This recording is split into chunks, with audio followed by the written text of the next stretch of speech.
আজ হয়তো বাবা ফিরে গেল, কিন্তু ওরে ফিরে যাওয়া বেশি দিনের নয় রে। অল্প সময়ের ব্যবধানে বাবা আবার আমার কাছে ফিরে আসবে। ওকে যে তারা পিছে আসতেই হবে, আসতেই হবে বাবাকে।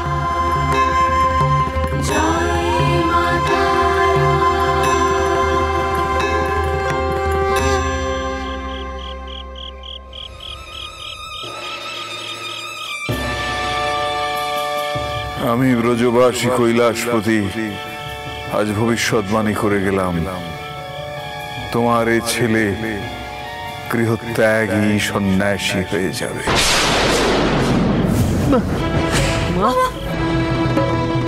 মা কি হয়েছে?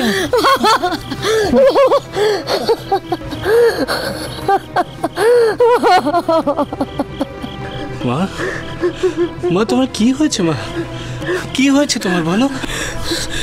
বাবা, বাবা রে বাবা, আমি স্বপ্ন দেখেছি তুই আমাকে ছেড়ে চলে গেছিস, তাই তো খুব ভয় পেয়ে গেছি আমি বাবা, খুব ভয় পেয়ে গেছি। কথা দে বাবা, তুই মাকে ছেড়ে কখনো কোথাও যাবি না। কথা দে বাবা, কথা দে। মা তুমি আমার কথাটা শোনো না, আমি আর তোর কোনো কথা শুনবো না। কেন এমন করিস বাবা? কেন কেন মাকে ছেড়ে বারবার চলে যাস তুই? বল, মায়ের কথা এতটুকু মনে থাকে না তোর? তুই কি চাস তোর মা তোর জন্য চিন্তা করে করে মরুক? তুই চাস বল? তোর বাবা চলে যাওয়ার পর থেকে তুই যেন কেমন হয়ে গেছিস বাবা। তুই জানিস, তুই ঘরে ফেরার না অবধি আমার বুকটা কাঁপতে থাকে। খালি মনে হয় তুই বুঝি আর কোনোদিনও ফিরবি না। কেন এমন করিস বাবা? বল আমাকে, বল কেন এমন করিস, বল। আমি জানি না গো মা, আমি সত্যি জানি না, কিন্তু আমায় যেন কেউ ডাকে মা। আমার মনের মধ্যে কেউ যেন বলতে থাকে যে আয় আয় বাবা আয়, এই জায়গা যে তোর জন্য নয় রে বাবা, তুই আমার কাছে আয়। মা মা তারাপীঠের মহাশ্মশান যে আমাকে ডাকে গো মা। ওই শীত শিমুলতলা আমাকে ডাকে গো মা। আমার বড় ভালো লাগে গো সেই জায়গা।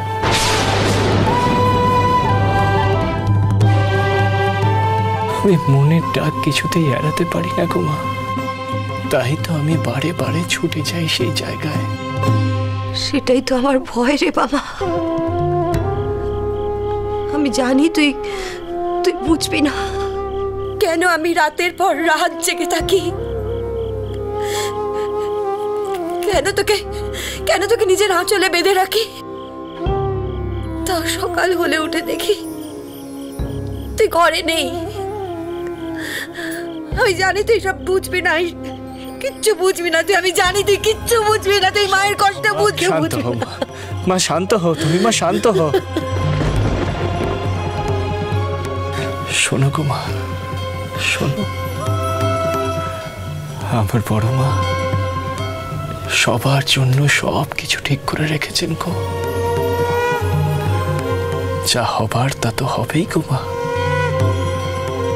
আর তা তুমি কেন, জগতের কেউ আটকাতে পারবে না।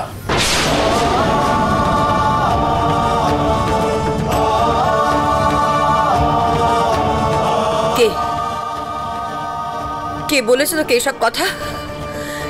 কে বলেছে বল আমায়? আমি জানি না গো মা, আমি সত্যি কিচ্ছু জানি না গো মা।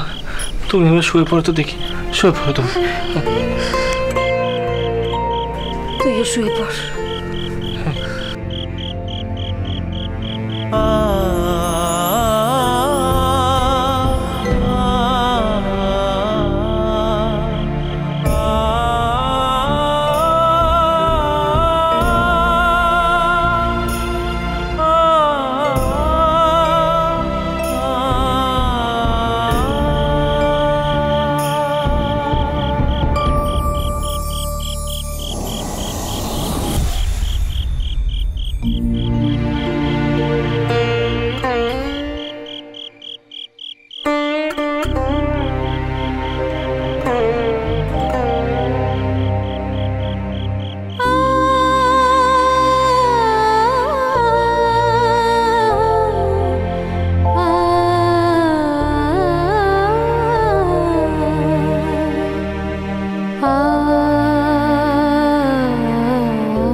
আসুন।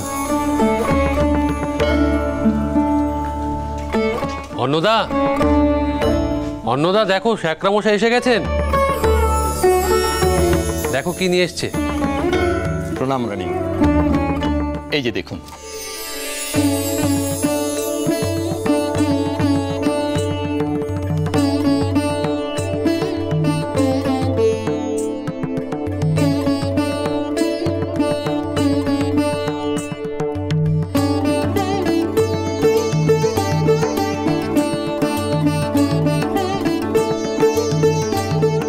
এটা কি ছোট?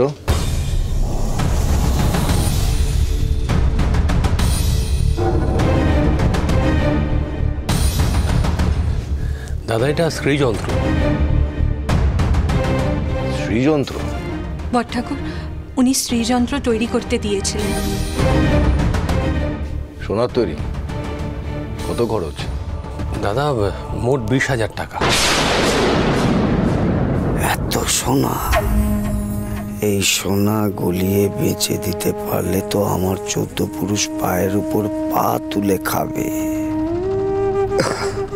একটা কিছু করতেই হবে।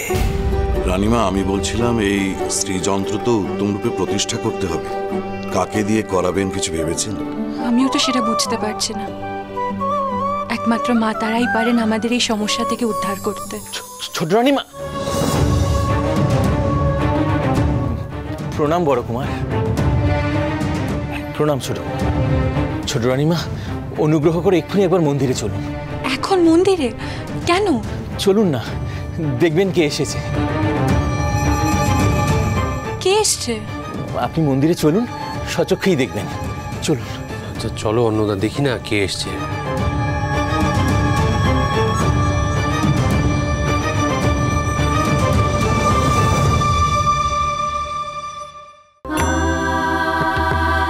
বড়মা, তুমি আমাকে পরম শান্তি দিলে গো বড়মা। তোর এত বড় সাহস, তুই কিনা মায়ের পবিত্র বিগ্রহ স্পর্শ করিস? কে আছিস? এক্ষুনি বেটাকে ঘাট ধাক্কা দিয়ে বার করতে।